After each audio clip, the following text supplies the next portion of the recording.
Don't let this simple case fool you. We're about to take a look at another example from one of the greatest handgun makers in the world. We've got the K100 X-Trim from Grand Power coming up next on GBGuns. I am an unabashed fan of Grand Power guns, have more than a dozen of them. In fact, my daily carry, as many of you know, is this K100 decocker model. I swapped to it from the conventional K100 just because I prefer that double action, and when these guns are well broken in, this is a different K100. Show clear. You've got an incredible single action, but the double action is smooth and just flows. Spectacular guns. Love these things. So I had to pick up, because over the course of 5-6 years of shooting these things, the X-Trim K100. Now, why am I such a fan? Well, the ergonomics, the trigger, the features, the reduced recoil, and they're time proven for me. I've been carrying them for years. I've taken them to front sight, run 40 carbine or pistol courses with them, and just had a great time with them. Long before SIG, Grand Power was doing a steel chassis inside. Long before anyone else, Grand Power was doing 4 back straps, so you could pretty much fit any hand, and coming with 3 magazines makes these things pretty reliable, or pretty handy right out of the box. As you saw, there are holsters out there, so even though this may not be your big popular name brand, there's plenty of support out there for them. To get back to our standard review format, so we've got 3 magazines, 1 in the gun, 2 spares. We've got a backstrap already on there, 3 additional backstraps. Since YouTube thinks that changing backstraps is modifying a gun, can't show you that process on here, but rest assured that Tia and I will find a backstrap that works for us and explain why when we get to our shooting impressions video. Up top in the case, we have our mandated lock. We've got an Allen key for adjusting the sights. These are target sights. A cleaning brush and the manual. I always go through the manual as I see it as a sense of manufacturer pride, or how much they care about you actually knowing and understanding the gun. So we've gone a little beyond the basic 4-color. This is a full color manual. Breaks things down nicely. Also lets you know what other models are out there, but instead of reading this chart, you can just look at our Grand Power playlist, because I've got most of them. Nice full color photos. This is especially important on the field strip because, well, it's a little different on these things, and some people freak out when it's not a Glock. Obviously, if you are so simple of a shooter that you prefer the Glock, you won't be watching this video anyways. Grand Power is a bit for people who have graduated beyond that. I'll get the case out of the way and let's take a look at this gun. So what is the X-Trim? What makes a difference? Well, you can see that our slide serrations in the rear are nice and deep and aggressive, and we've got these lightning cuts up front as well as a fiber optic front sight. This is sort of the cross between their flagship competition Excalibur. The difference here with the Excalibur, of course, is it's a longer barrel and it's a fluted bull barrel. This thing is a beast. Love shooting this thing. And then you've got your K100, which is your 4+ inch 15 round kind of standard duty / carry gun. So blending these two, you end up with the X-Trim, which has some lightning cuts, some deeper cuts in the slide, slightly different sights, but is otherwise a K100. So that's what makes the X-Trim an X-Trim. I also noticed that the magazine release on the X-Trim is extended, a little more aggressive. Of course, the mag release, just like all controls on Grand Powers, are truly completely ambidextrous.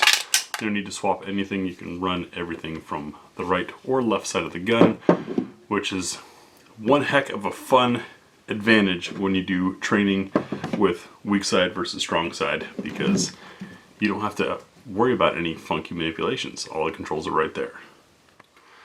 So let's show clear, of course. Drop the mag. Mags kick out nicely, and yes, they do even defy gravity. And no, that's not the slide being forward pressure. they still kick out. It's one of the things that I like about them.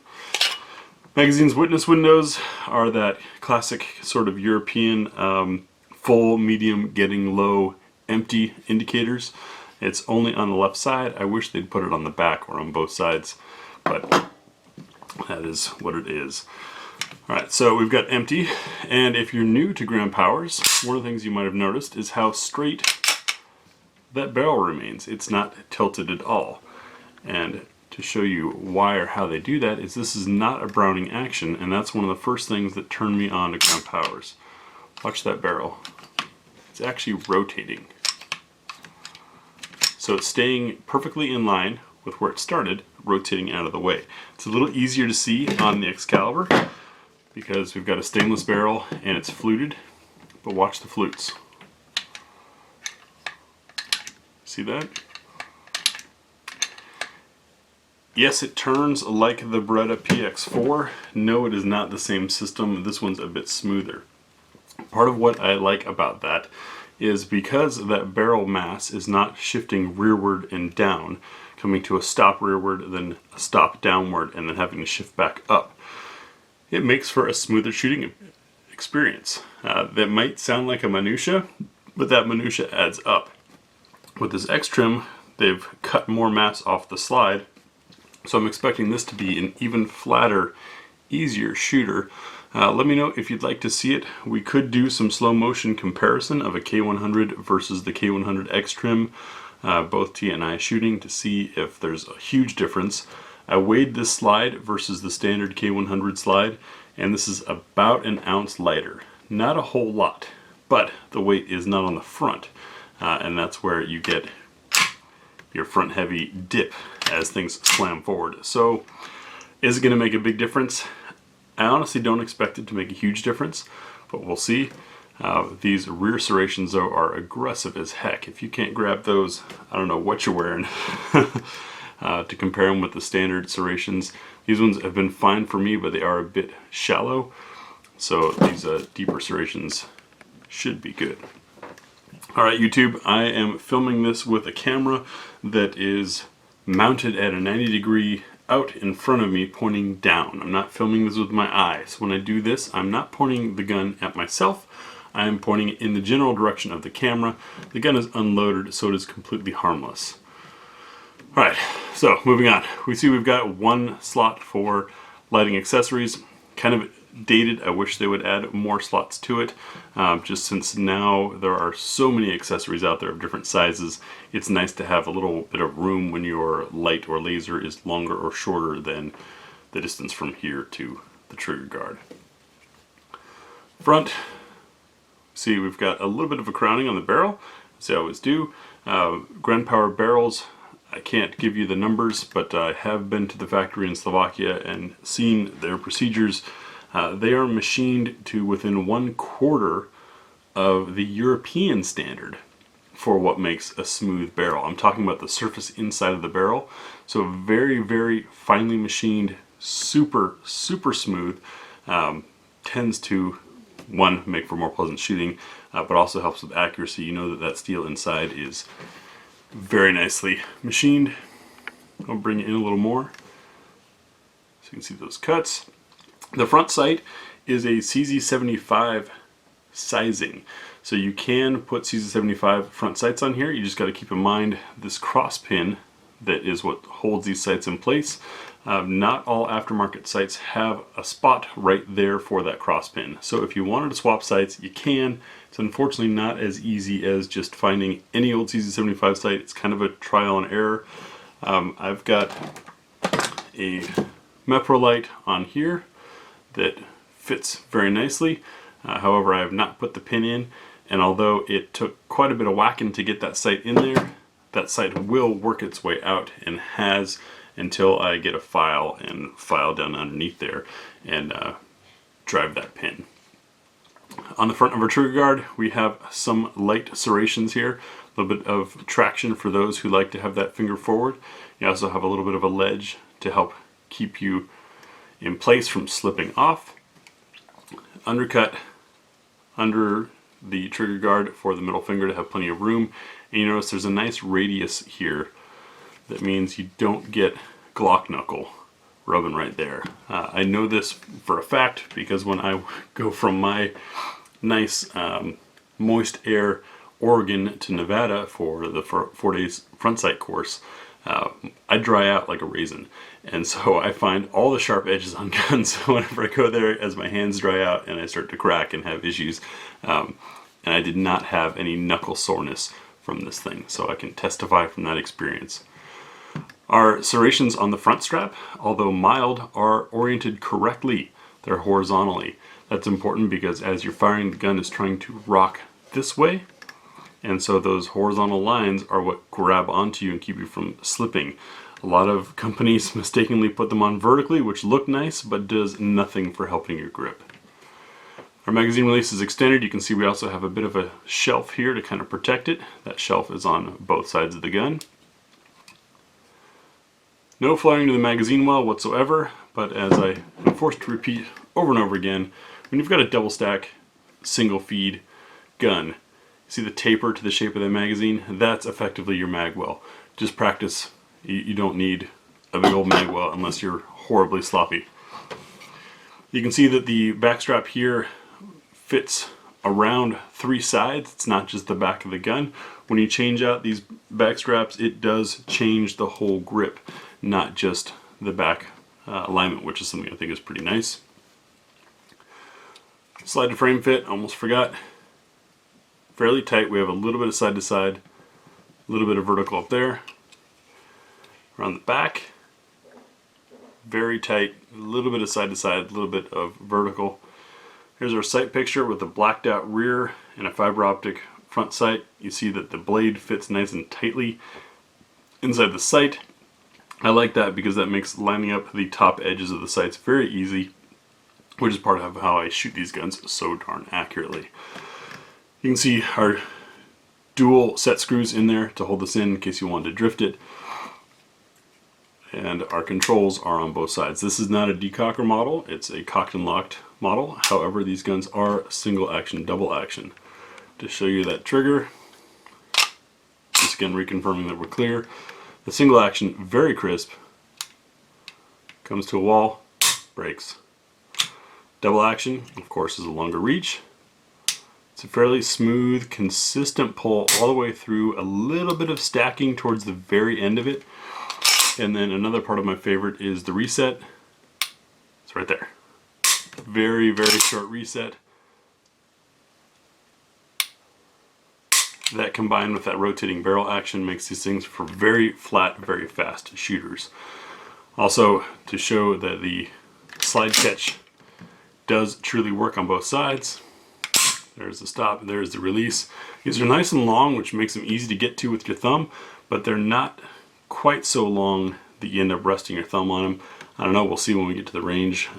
That's a big fault of mine with large hands, especially like on Walthers with their very comfortable slide lock and releases. I end up resting my thumb on it and then the slide never locks open. Field stripping these is a bit different, so get ready to pay attention for that. Before we get into field stripping, a note to the YouTube nannies. Field stripping is not disassembly, and putting it back together is not assembly of a firearm. I will not be taking this gun all the way down apart to its raw pieces. I will simply be doing end user level maintenance, which is done as a safety precaution to make sure that firearms are in a safe working order. It's not taking the gun all the way apart, and it's certainly not building a gun. Alright, with that out of the way. To disassemble this, it's kind of like Walther PPK Makarov type deal in that the slide has to come back up off the rear and then come forward. First going to check clear, and this is always easiest done with the hammer already back so you're not fighting it. We've got takedown tabs on both sides. Going to pull those down. I hook a middle finger in here to hold onto the frame, and while you're holding these down, you bring the slide back up, forward, and off. Nothing too crazy. We have an uncaptured recoil spring. You notice that it is color coded. Gun Power does have several different springs of different weights for tuning. In some of their, like the Excalibur for example, at least yesteryear, I don't know about current imports, they came with multiple springs so that you could tune to the load you were going to be shooting with. Especially important for competition shooters who are running those super soft loads. The guide rod is polymer, and here's our roller. Can't see it rolling because it's also shiny, but this is a roller bearing. And then look at this giant steel chassis that is inside of the frame, holding everything together. And I see polished feed ramp there. And if you're wondering about the 3 letters back here, those are the initials of the guy that put the gun together. They're stamped in each gun. So you want to talk about being held responsible if something comes back for warranty? Yeah, they know exactly who built this gun. A nice long chassis, and you can see our rail points are relatively short, although we do have some extra guidance along the sides here. Very nicely put together. Now this nitriding on the barrel is relatively new. Grand Power started doing it not too long ago. Let me grab a towel and get the shipping grease off of this. There, we're back. And I was a fan of the stainless. This nitride-like coating seems to not be so great. You can see it's already worn off there. In fact, I saw that at the gun shop when I picked it up. This brand new gun is already missing some. So kind of a bummer there. Purely cosmetic though, because it's still stainless steel underneath. And this mirror polish, in fact, you can see my lighting and my camera in it, even through the nitride, is that cam surface. That's how the barrel rotates. As always, we'll do our chamber support check with our nozzler match. The most consistently manufactured ammunition that I've ever tested. We can see that polish there on the inside, slight lip and extra feeding assist on the barrel. It goes all the way around because of course the barrel rotates. We get that nice plunk as we should when the round fits in, and you can see that there is complete chamber support all the way around. Round pops out nicely. There is one of these K100s that is a rental gun somewhere in Europe that has finally logged more than 100,000 rounds to it without any critical dimension changes. They've of course updated springs, and you've got little things like that that wear out over time, but that rotating system is solid. Speaking of solid, you can see that inside our slide here, it's very no nonsense. If the metal didn't need to be there, it's not there. I wouldn't say this is a super lightweight slide, but you can see that they've certainly cut out anything that didn't need to be there. It is an internal extractor. That's something that some people have a fear of. I've not had any issues with one, so it's not a problem for me. The fear, if I can get the camera to play with us here, is that there's not enough room, or at least on maybe some early guns there wasn't enough room behind that extractor always to stretch to where it needs to get over a round. I think that partially depends on if the feeding is a push feed or a controlled feed, if the extractor is grabbing by slamming over the case, or if it's grabbing as the round is fed into it. That's all gunsmith stuff beyond my knowledge, and I'm not going to pretend to make stuff up for it. Get this back in. Since I did take off all the factory oil, I'll show you where these things get oiled. Just a spot along this collar, because it's rotating, and a spot on the cam surface.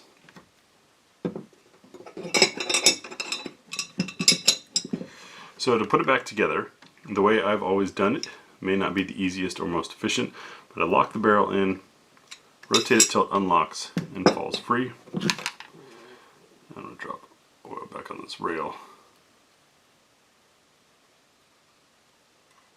and on the edge of our bearing. One thing about these Grand Powers, because they are so precisely machined, is they do prefer to be lubed and they prefer to be clean. That said, when we did front sight last year, I think it was, maybe the year before, I went all 4 days in the desert without cleaning my K100, and I did not have any malfunctions. So, just something to be aware of. Alright, to reassemble, we've got our spring back on our rod. Our barrel is free. Get the spring tucked into its home on the slide. And here's where it gets a little tricky.